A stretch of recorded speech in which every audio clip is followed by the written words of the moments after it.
በስመ አብ ወወልድ ወመንፈስ ቅዱስ አሐዱ አምላክ አሜን።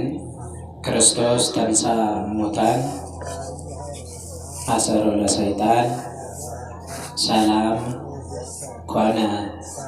ክርስቶስ ተንሥአ እሙታን አሰሮ ለሰይጣን ሰላም ኮነ።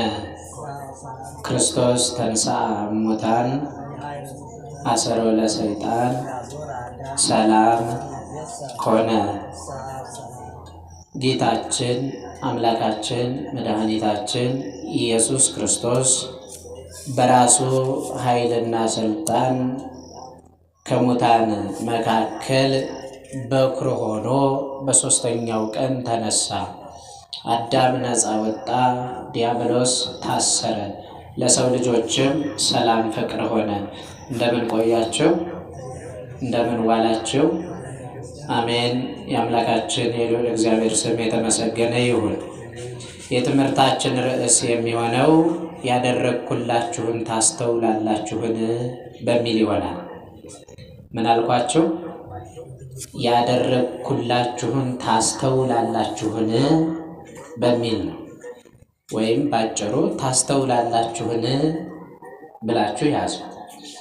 ይህንን ቃል የምናገኘው የቅዱስ ዮሐንስ ወንጌል ምዕራፍ 13 ቁጥር 12 ላይ ነው። ምን አልኳችሁ? ርዕሱን ያደረግኩላችሁን ታስተውላላችሁን? የቅዱስ ዮሐንስ ወንጌል ምዕራፍ 13 ቁጥር 12 ላይ ያለ ቃል ነው። ይህንን ያነሳንበት ዋና ዓላማ እግዚአብሔር ስላደረገልን ነገር ምን ያክል እናስተውላለን የሚለውን እንድንማር ነው። እንግዲህ በዚህ ቃል የተናገረው ጌታችን አምላካችን መድኃኒታችን ኢየሱስ ክርስቶስ ነው። ቃሉ የተነገራቸው ደግሞ ዓለምን ትተው ሁሉን ንቀው እሱ በዋለበት እየዋሉ ባደረበት እያደሩ ወንጌል እየተማሩ አብረውት የሚንቀሳቀሱት 12ቱን ሐዋርያት ነው። ቃሉ የተነገረበት ምክንያት ደግሞ በጸሎተ ሐሙስ ያከበርነው ማለትም ከስቅለቱ በፊት ምሴተ ሐሙስ በምትባለው በዛች የአዳም ቃል ኪዳን የተፈጸመባት ቅዱስ ሥጋውን ክቡር ደሙን በስንዴና በወይን አድርጎ እንካችሁ ይህ ስለ እናንተ የሚቆረሰው ሥጋዬ ነው፣ እንካችሁ ይህ ስለ እናንተ የሚፈሰው የሐዲስ ኪዳን ደሜ ነው፣ ለኃጢአት ስርየት የሚሆን ነው ብሎ አማናዊ ሥጋው አማናዊ ደሙን እንደሰጣቸው በዚያች በተማርንባት ዕለት እግራቸውን ካጠባቸው በኋላ ምናቸውን ካጠባቸው በኋላ እጅና እግራቸውን ካጠባቸው በኋላ እንዲህ አላቸው፣ በውኑ ያደረግኩላችሁን ታስተውላላችሁን አላቸው። እንግዲህ ይህንን ያለበት ምክንያት ምንድነው ስንል እስከ ዛሬ ማለትም ሐዋርያት ብሎ ከሰየማቸው ከ3 ዓመት ከ3 ወር ሙሉ እግሩ ስር ቁጭ ብለው ሲማሩ በ30 ዓመቱ በእደ ዮሐንስ በባሕረ ዮርዳኖስ ከተጠመቀ በኋላ 40 መዓልት 40 ሌሊት ጾምን ጾሞ ከተራበ በዲያብሎስ ከተፈተነ ዲያብሎስንም ድል ካደረገው በኋላ የወንጌል አገልግሎቱን ሲጀምር መንግሥተ ሰማያት ቀርባለችና ንስሐ ግቡ እያለ ሲጠራ ገሚሶቹን ከገጠሩ ጥቂቶችን ደግሞ ከከተማ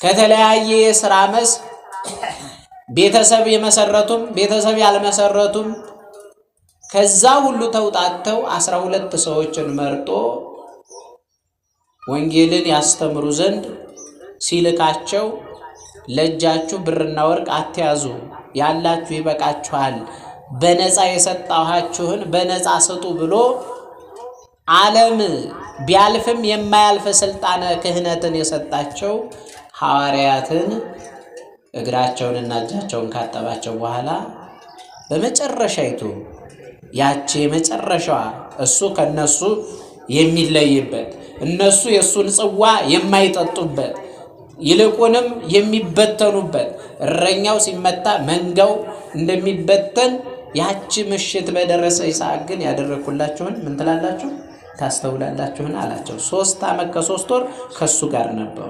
እንደውም ከናንተ የምወሰድበት ጊዜ ይመጣል ሲላቸው ማለትም እኔ የምቀበለው መከራ ሲመጣ እናንተ ተሸሹኛላችሁ ያኔ ከናንተ ለያለው ሲላቸው ደነገጡ። ግን ምን አላቸው? አይዟችሁ መጥቼ እኮ ምን እላችኋለሁ ወስዳችኋለሁ ወላጅ እንደሌላቸው አልተዋችሁም ብሎ አጽናንቷቸዋል። በእኔ መኑ በአባቴም መኑ በመስቀሌ አድናችኋለሁ ብሎ የነገራቸውን የተስፋ ቃል የሚፈጸምበት ሐሙስ ማታ በደረሰ ጊዜ ያደረኩላችሁን ታስተውላላችሁና አላቸው። እንግዲህ ተአምር እንዲያደርጉ የተአምራት ስልጣንን ሰጥቷቸዋል።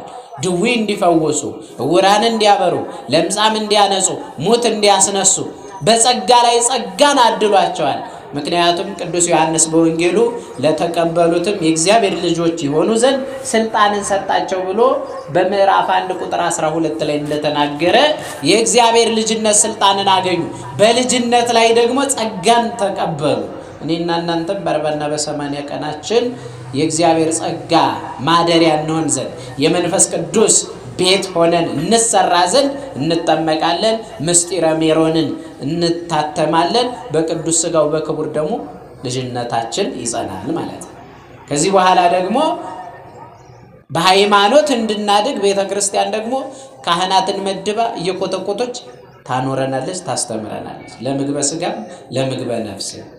ስለዚህ ያደረገልንን ታስተውላላችሁ ክርስቲያን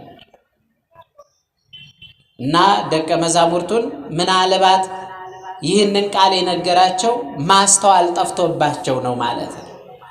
እኔና እናንተም ይሄ ቃል ሁል ጊዜ ይነገረናል። አሁን እስኪ ልጠይቃችሁ፣ ጸሎት ስትጸልዩ ስንቶቻችሁ ታስተውላላችሁ? ስንጸልይ ስንቶቻችን እናስተውላለን? የምንለው ቃል ጥሞን ነው ወይስ እንደው ማለት ስላለብን ማነብነብ ስለሚጠበቅብን ብቻ ነው? ከጣመን እኮ አንዱ ቃል ብቻ በቂ ነው። ካስተዋል ነው ወደ ውስጣችን ካስገባ ነው የምንጸልየው ጸሎት ቃሉ ወደ ህሊናችን ወደ ልቦናችን ከገባ እኮ ደጋግመን ያንኑ እየጠራን እድሜ ዘመናችንን ልንኖር እንችላለን። ግን ማስተዋል የለንም። ቤተክርስቲያን ስንመጣ ብዙዎቻችን ማስተዋልን ስጠኝ ብለን ልንጸልይ ይገባል። ከጸሎት ሁሉ የበለጠ ጸሎት አስተዋይ ልቦናን ስጠኝ እና በሐዲስ ኪዳን ደግሞ ማለትም ከትንሣኤው በኋላ 2 ሰዎች ከደቀ መዛሙርቱ መካከል 2 ሰዎች ከአርድእት መካከል 2 ሰዎች ወደ ኤማሆስ ተጓዙ። ወደ የት ተጓዙ? ወደ ኤማሆስ ከኢየሩሳሌም ክርስቶስ በተነሳ በ3ኛው ቀን ወደ ኤማሆስ ጉዞ ጀመሩ። 60 ምዕራፍ ነው የሚርቀው እና 2 ናቸው። ቀለዮጳና ሉቃስ ይባላሉ። እየሄዱ የሚገርማችሁ እኔና እናንተ ከጓደኞቻችን ጋር ምን እያወራን እንሄድ ይሆን? ምን እየተማከርን ምን እየዶለትን እንሄድ ይሆን? እነሱ ክርስቶስ የገባውን ቃል ስላመኑ 2ም 3ም ሆናችሁ በስሜ ብትሰበሰቡ እኔ በዚያ በመካከላችሁ ምን እላለሁ እገኛለሁ። ግን እግዚአብሔር የሚገኘው ምን አይነት ጉባኤ ላይ ነው? የተቀደሰ ጉባኤ ላይ ነው። ተንኮል የሌለበት፣ ክፋት የሌለበት ለበጎ ዓላማ በምንሰባሰብበት ቅዱስ ዳዊትም በመዝሙር 132 ላይ ወንድሞች እነሆ በህብረት ቢሰበሰቡ ያማረ ነው የተወደደ ነው ብሎ የተናገረው ለበጎ ነው። ዛሬ እኔና እናንተ ለምን እየተሰባሰብን ይሆን? ባልንጀራ ከባልንጀራ ስንገናኝ ምን እያወራን እንሄድ ይሆን? ቀለዮጳና ሉቃስ የሚነጋገሩት ስለ ክርስቶስ ሞት ነው። ስለማን ነው? ስለማን ነው? ስለ ክርስቶስ ሞት። ስለ ክርስቶስ ሞት እየተነጋገሩ ይሄዳል። ምንም እንኳን በእምነት ገና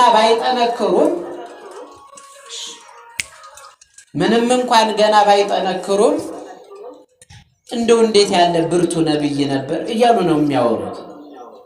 እርሱ ነብይ ብቻ ሳይሆን የነቢያት ምንድነው? አምላክ ነው። ነብይ ብቻ ሳይሆን የምን አምላክ ነው? የነቢያት አምላክ ነው።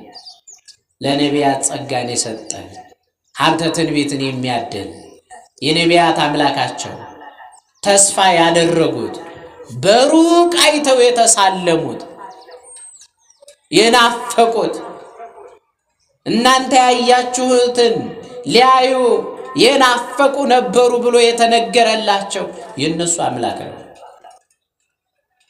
ስለዚህ እንደው እንዴት ያለ ብርቱ ነብይ ነበር። እኛ እኮ እስራኤልን ያድናል እስራኤልን ይቤዣል ብለን እነሱ የሚያስቡት በምድራዊ ንግስናው ነው። የእስራኤል ዘስጋን መንግስት ይመልሳል ከሮማውያን ቅኝ ገዢዎች ነፃ ያወጣናል ብለው በምድራዊ ሐሳቤ ይወያዩ ነበር። እንደው እንዴት ያለ ገደሉት እንጂ አለ። ግን ይህን የሚያወሩት አስተውለው አልነበረም። በምንድነው የሚያወሩት? ባለማስተዋል። እሱ የእስራኤልን መንግስት በምድር ላይ ለማቋቋም አይደለም የመጣው። መንግስቴ ከዚች ዓለም አይደለችም ብሎ ለጲላጦስም ነግሮታል። ክርስቶስ የመጣው እስራኤል ዘነፍስ ለምንባለው ለኛ ለሰው ልጆች በሙሉ በነፍሳችን ለሞት ነው፣ ከገነት ለተሰደድ ነው፣ ከቀደመ ማዕረጋችን ለተዋረድ ነው፣ በእግር አጋንንት እየተቀጠቀጥን ላለ ነው፣ 5500 ዘመን በመከራ ስጋ በመከራ ነፍስ ለነበር ነው፣ ለኛ ለሁላችን ነፃ እንወጣ ዘንድ ነው። ለሕዝብም ለአሕዛብም ነው የመጣው። እነሱ ደግሞ ያስቡ የነበሩት ለማን ነው? ለተመረጡት ለአብርሃም፣ ለይስሐቅ፣ ለያዕቆብ ልጆች ለ12ቱ ነገደ እስራኤል መንግስትን ይመልሳል፣ ኢየሩሳሌም ይነግሳል እያሉ ነበር። እሱ ግን ይነግሳል ሲባል በምን ሞተ? በመስቀል ሞተ። ምክንያቱም ዓላማው የእግዚአብሔር ዓላማና የኛ ዓላማ ተለያይቶ ነበርና የሰው ዓላማና የእግዚአብሔር ዓላማ ቢገናኝ ኖሮ ዘላለማዊ ድህነትን ተስፋ መንግስተ ሰማያትን ዛሬም መውረስ እንችላለን። ለዚያ ነው ከዓላማ እንዳንወጣ ያደረኩላችሁን ታስተውላላችሁን ያለ። ስለዚህ እየተነጋገሩ እያለ የሚነጋገሩት ስለ ክርስቶስ ነው፣ ስለደረሰበት መከራ ነው፣ ስለተፈጸመበት ግፍ ነው። ዓለም ወንጀለኛን በወንጀሉ ብትቀጣ አይደነቅም። የክርስቶስ መከራው ግን ያስደነቀው ምንም በደል፣ ምንም ኃጢአት፣ ምንም ክፋት፣ ሐሰት እንኳን ባንደበቱ ሳይገኝበት ነው። የክርስቶስ ሞቱ የሚያሳዝነው ለዛ በግፍ ገረፈችው፣ በግፍ ሰቀለችው፣ በግፍ ገደለችው። ዛሬም ክርስቲያኖች ካህናት ቤተ መቅደስ ተቆልፎባቸው እየተቃጠሉ ምንም በሌሉበት እኔና እናንተ ፌስቡክ ላይ በምንዋጋው ንጹህ የሆነው እየወደቀ እሳት እያረፈበት ያለው ማን በለኮሰው ነው? ተንኮለኛ በለኮሰው። ዓለም እንዲህ ነው። ስለዚህ ክርስቶስንም በግፍ ነው የገደሉት። ክርስቶስንም ሐሰት በቃሉ ሳይገኝበት በአንደበቱ ክፋት የሌለበትን ንጹህ ዓለም ገደለችው። ወንጀለኛማ በወንጀሉ ቢቀጣ ምን ይደንቃል? እነዛ ሁለቱ ወንበዴዎች በመስቀል ቢቀጡ አይደንቅም፣ ምክንያቱም ወንጀለኞች ናቸው። እሱ ግን እኔና እናንተን ከጻድቃን ጋር አንድ ያደርገን ዘንድ ከቅዱሳን ጋር አንድ ያደርገን ዘንድ እሱ ከኃጢአተኞች ጋር ተቆጠረ። እሱ በመስቀል ላይ ምናል ተሰቀለ። ስለዚህ ይሄ አንገብግቧቸዋል። የክርስቶስ ሕማሙን እያሰቡ ነው። እኔና እናንተ ስንወጣ ምን እያሰብን እንሄድ ይሆን? ሌላው ቀርቶ አሁን እንኳን ስለተማርነው እኮ ውጭ ላይ ስንወጣ እኔ እኮ እንደው መጽሐፍ ቅዱስ ላይ እንዲህ ነው፣ አይ እኔ እንዲህ ነው። ስለ እግዚአብሔር ቃል ስንገናኝ እንኳን ሻይ ቡና እንባባል እንኳን ስንገናኝ የምናወራው እንቶ ፈንቶ ነው። ስለዚህ ዓለም ብቻ ወንዶቹ ስለ አርሰናል ስለ ማንቸስተር አይደል፣ ፈረንጅ ስለተራገጠው እነሱ እንጀራቸውን እያበሰሉ ነው። አንተ ደግሞ እንጀራህ ምን እያለ ነው? እያረረ ነው። ሴቶቹ እከሊት የተባለች የፊልም ተዋናይ ስለለበሰችው ፋሽን፣ ስለተቀባችው ሜካፕ፣ ስለቀጠለችው ጸጉር እሷ እንጀራዋ ነው። የእናንተ እንጀራ ግን ምን እያለ ነው? እያረረ። ማስተዋል ስለጠፋብን ማለት የእግዚአብሔርን ቃል ከመነጋገር ይልቅ ግደለው፣ ፍለጠው፣ ስቀለው የሚለውን የዓለምን ዝባዝንኬ ቆሻሻውን በህሊናችን ውስጥ አድርገን የእግዚአብሔርን ቃል ዘንግተነዋል። የቃል እግዚአብሔር ሲነገር እንኳን እንቅልፉ የሚመጣ ብዙ ሰው ነው። ቲክቶክ ሲመለከት ግን አይኑ ቁልጭ ይላል። ረጅም ሰዓት ስብከት መሰበክ የሚጠላ ምእመን እኮ እያፈራን ነው። ምክንያቱም በቲክቶክ ለምዷል። አጫጭር ቪዲዮ ነው የሚያየው። እለፈው ይላል። ጊዜያችን እንዳያልፍ ዛሬ መንቃት ይገባናል። ስለዚህ እነዚህ ሁለት የክርስቶስ ተከታዮች የሚያወሩት ስለማን ቃል ነው? ስለማን ነው የሚነጋገሩት? ስለ እግዚአብሔር። ሁሉን ነገር ከእግዚአብሔር ጋር እያገናኙ ነው። ክርስቲያን በዚህ ዓለም ሳለን ዓለምን አትምሰሉ የተባልንበት አንዱ ይሄ ነው። እኔና እናንተ በዓለም ውስጥ መልካምም መጥፎም ነገሮችን ቢገጥሙንም እንኳን እንደማን ቃል ነው መፍረድ ያለብን? መመዘን ያለብን እንደማን ቃል ነው? እንደ እግዚአብሔር ቃል ነው። የሆነ ነገር ልናከናውን ስንል ከእግዚአብሔር ጋር መመዘን አለብን። ሁሉን ነገር ከእግዚአብሔር ቃል አንጻር ነው መመልከት ያለብን። ያኔ ነው ኦርቶዶክሳዊ መነጽር አለን የምንባል። የብዙዎቻችን መነጽር ግን የለም፣ ተሰብሯል። ኃጢአት የነገሰብን እኮ ነገሮችን ከእግዚአብሔር ቃል አንጻር ስለማንመዝናቸው። የምንመዝነው እኛ ባልንጀራነት ስንመሰርት ካለው ጥቅምና ከዚህ ዓለም ጥቅም አንጻር እንጂ ከእግዚአብሔር አንጻር ብለን አይደለም። ለዛ ነው እይታችን የተንሻፈፈ የሆነው። ስለዚህ ማስተዋልን እንዲሰጠን መለመን አለብን። ታዲያ እያወሩ እያለ ክርስቶስ መጣ ይላል። ማን መጣ? ይውላችሁ አሁን በጸሎት የተጀመረ ጉባኤ ክብርት ቤተ ክርስቲያን አትሮንስ ዘርግታ በጸሎት ጉባኤዋን የምትጀምረው ዓለም ላይ ቢሆን እንደምን አደራችሁ ተብሎ ወዲያው ይጀመራል። እዚህ ግን ስርዓቱ በጸሎት ነው። ለምንድን ነው? በመካከላችን ተገኝ እያልነው ነው። በስምህ ነው የተሰበሰብነው፣ ሁለትም ሶስትም ከዚያም በላይ ሆነን ተገኝተናልና በአንተ ስም ነውና መጥተህ ባርክልን እያልነው ነው። እሱ ሲመጣ ደግሞ ብቻውን አይመጣም፣ እናቱን አስከትሎ ነው የሚመጣ። እናቱ ስትመጣ መላእክትም ይመጣሉ። መላእክትም ሲገኙ ጻድቃን ሰማዕታት ይገኛሉ። ይሄ ጉባኤ ቀላል ጉባኤ እንዳይመስላችሁ። ከዚህ ጉባኤ መቅረት ማለት እንግዲህ ሞት ነው። ይህን ጉባኤ አለመከታተል ማለት ቤተ ክርስቲያን ማይክራፎን ቴክኖሎጂ ነው፣ ጥሩ ነው፣ ለሁሉም እንዲሰማ ይደርሳል። ምክንያቱም ያው ወንጌል ለፍጥረት ሁሉ ይሰበካል ተብሏልና። ምክንያቱም ክርስቶስ ሲመጣ አይኔ እኮ አልተሰበኩም የሚል እንኳን ምክንያት አይኖርም ማለት ነው። ደርሶታል። መጽሐፍ ቅዱስ እንኳን በስልካችን ሳይቀር ደርሶናል። ይፈረድብናል። እንዳይፈረድብን ዛሬ ንስሐ ገብተን መመለስ አለብን፣ እንዲፈረድልን ማለት ነው። ስለዚህ እያወሩ እያለ ስለምንድን ነው የምትነጋገሩት አላቸው። እንደ ተራ ሰው እንደ እንግዳ በመካከላቸው ገብቶ ከዛ ምን አሉት? እንደው እነዚህ ሰዎች እኮ ይገርማሉ አሉ። አንተ እንደው ኢየሩሳሌም ላይ የተደረገው እስከ ሶሪያ ድረስ ሲዞር ሲነገር አሟሟቱ ለዓለም ሁሉ ተሰምቶ እንደው አንተ እዚህ ዓለም ላይ አልነበርክም? ኢየሩሳሌም አልነበርክም? እንደው እንግዳ ነህ እያሉ ወቀሱት። ማንን ነው የሚወቅሱት? ምን ባለ ማለታቸው? በማስተዋላቸው ወይስ ባለማስተዋላቸው? አይደል? ማን መካከላቸው እንደተገኘ ባለማስተዋላቸው። እኔና እናንተም እኮ ቤተ ክርስቲያን መተን ሐሜት የምንጀምረው የት ቦታ እንዳለንና ማን ቤት እንዳለን ስለምንዘነጋ ነው። ቅዳሴ እየተቀደሰ ስልክ አውጥተን ሄለው የምንለው እኮ ማን ቤት እያለን ስለዘነጋ ነው። ቤተ ክርስቲያን ውስጥ የማይደረጉ ነገሮችን ሁሉ የምናከናውነው የማን ቤት መሆኑን ምን ስላለን ነው? ስለዘነጋን። ስለዚህ ጥንቃቄ ያስፈልጋል። ካለባበስ ጀምሮ ቤተ ክርስቲያን ስትመጡ እህቶች መጠንቀቅ ያስፈልጋል። ወንድሞችም እንደዛ። ካነጋገራችን ጀምሮ አመጋገባችን፣ አካሄዳችን እነዚህ ሁሉ በማስተዋል ልናደርጋቸው ይገባል።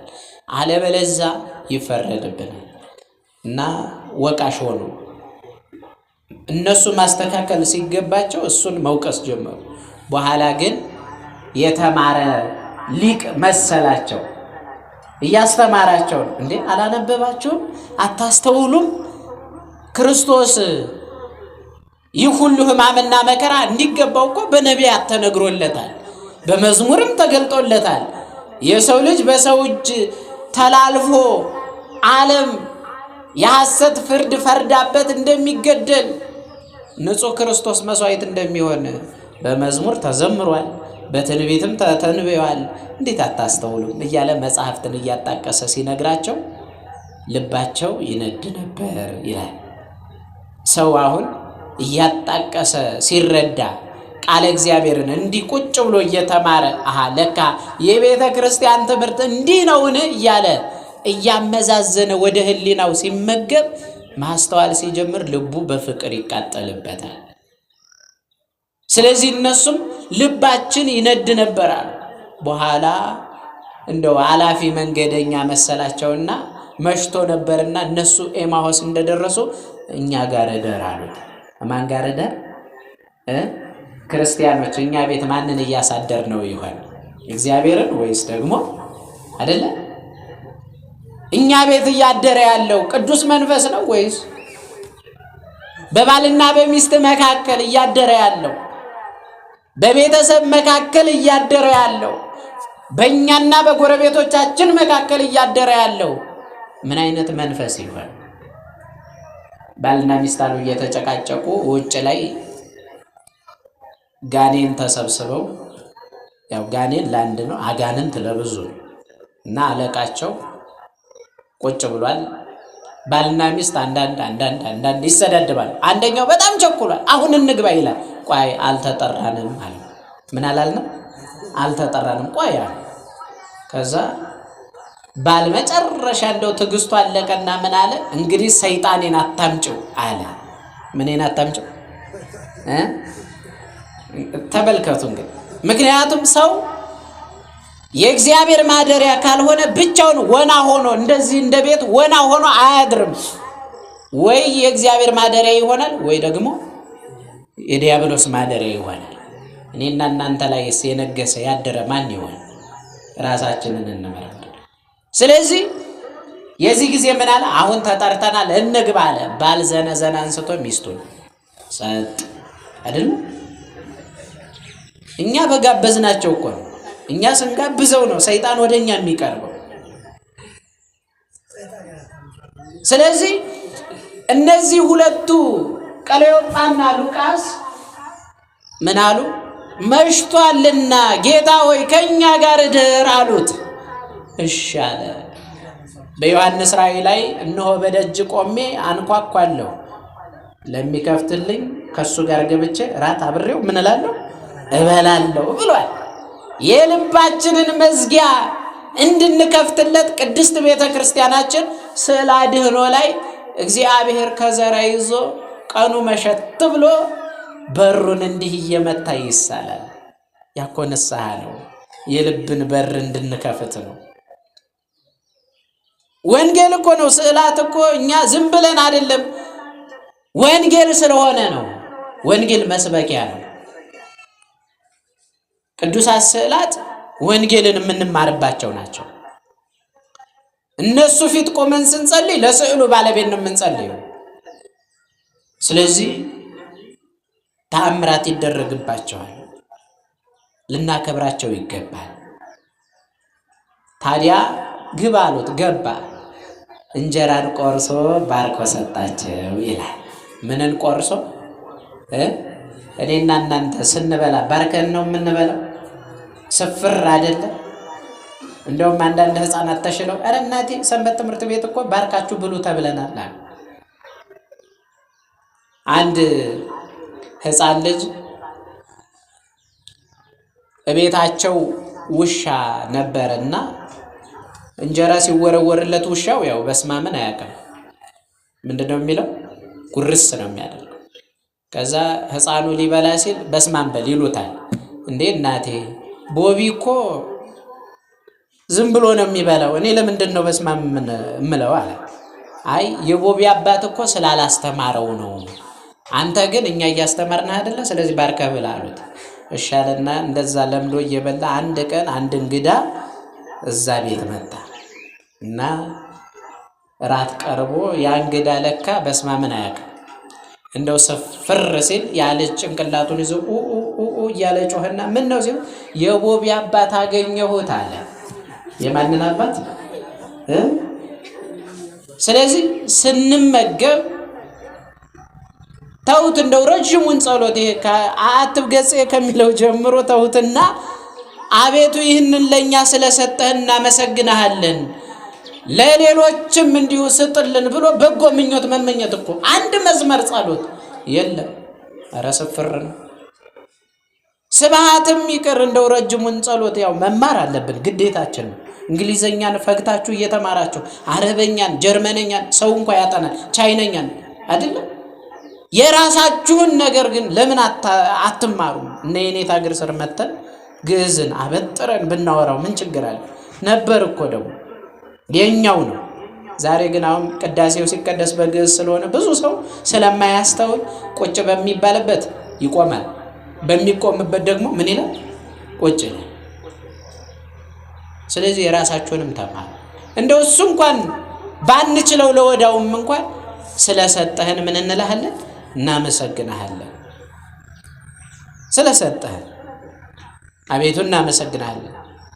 እንዲህ ብለን ጸሎት አድርገን መመገብ እንዳለብን እንረዳለን። አንድም ደግሞ ባርኮ ሰጣቸው ማለት የሰው ልጅ ምስጢራትን ለመረዳት የቤተ ክርስቲያንን መንፈሳዊ ሀብት ገንዘብ ለማድረግ ምስጢራተ ቤተ ክርስቲያን ላይ መሳተፍ አለበት ነው። በቅዱስ ሥጋው በክቡር ደሙ ምን ማለት አለበት? መታተም አለበት። ክርስቶስን የምናውቀው ንስሐ ገብተን ቅዱስ ሥጋውን ክቡር ደሙን ምን ስንል ነው? ስንበላ ስንጠጣ ነው። አለበለዚያ ግን የስም ክርስቲያን ሆነን እንዳንቀር ነው። የምን ክርስቲያን? እነሱን አሁን ባርኮ ቆርሶ ሲሰጣቸው ዓይናቸው ተከፈተ፣ ያን ጊዜ ተሰወራቸው ይላል። ያን ጊዜ ምን አላቸው? ተሰወራቸው። ለምንድን ነው የተሰወራቸው? እሱን ደግሞ ሌላ ጊዜ እንማራለን። ዞሮ ዞሮ ግን ያደረኩላችሁን ምን ትላላችሁ? ታስተውላላችሁን ተባሉ። እነዚህም ሰዎች ምንም እንኳን የእግዚአብሔርን ቃልም ቢሆን የሚነጋገሩት ግን አላስተዋሉም ነበር። የነቢያትን ትንቢት የመዝሙረ ዳዊት የተነገረለት ከሙሴ ጀምሮ የተናገሩለትን የአዳምን የተስፋ ቃል የትንቢቱን መፈጸም ያን ሁሉ የተጻፈበትን መጻሕፍቱን አላስተዋሉም ነበርና ወደ ማስተዋል መለሳቸው። እኛም ዛሬ ቤተ ክርስቲያን ስንመጣ እያንዳንዷን ነገር ልናስተውላት ይገባል። ገና ከበሩ ጀምረን ቤተ ክርስቲያን ሲገባ ዘው ተብሎ አይገባል። አማትቦ ሰግዶ ነው የሚገባው። ምን አይነት ሰላምታ ነው ለቤተ ክርስቲያን የሚቀርበው? ጠይቁ አባቶቻችሁን። የንስሐ አባት ማስተማር እኮ አለበት። ይሄ ግዴታ ነው። እዚህ ላይ ስብከት ነው የምንሰብካቸው፣ የህይወት ትምህርት ነው። ይህንን ብታደርጉ እንዲህ ትሆናላችሁ ነው። ምስጢራተ ቤተ ክርስቲያንን ደግሞ የበለጠ ለመረዳት ሰንበት ትምህርት ቤት በሚሰጡ ኮርሶች፣ አብነት ትምህርት ቤት በምንማረው ትምህርት በዛ መማር ስለሚገባ ሁላችንም አስተውሎትን እንድናገኝ ጸሎት ዋናው ነውና እየጸለይን እየተማርን ቃሉን ገንዘብ እንድናደርግ ቅዱስ ፈቃዱ ይሁንልን። ያደረገልንን እናስተውል። የሾህ አክሊል ደፍቶ ለእኛ የብርሃን አክሊል ጭኖልናል። እሱ እርቃኑን ሆኖ እኛን በጸጋ ልብሶናል። እሱ በችንካር ተቸንክሮ እኛን ከታሰርንበት አስፈትቶናል። እሱ ጀርባውን ለግርፋት ሰጥቶ ሕማምን ታሞ በመከራ ደክሞ እኔና እናንተን ወደ ሕይወት መልሶናል። በሞቱ ምንን ሰጠን? ሕይወትን ሰጠን። ስለዚህ ሕይወት ለሆነ ጌታ ታምነን እሱ ባስተማረን ተከትለን እምነታችንን አጥብቀን ይዘን በምግባር ታትመን የመንግስቱ ወራሾች እንድንሆን የእሱ ቅዱስ ፈቃዱ ይሆንልን። ወስብሐት ለእግዚአብሔር።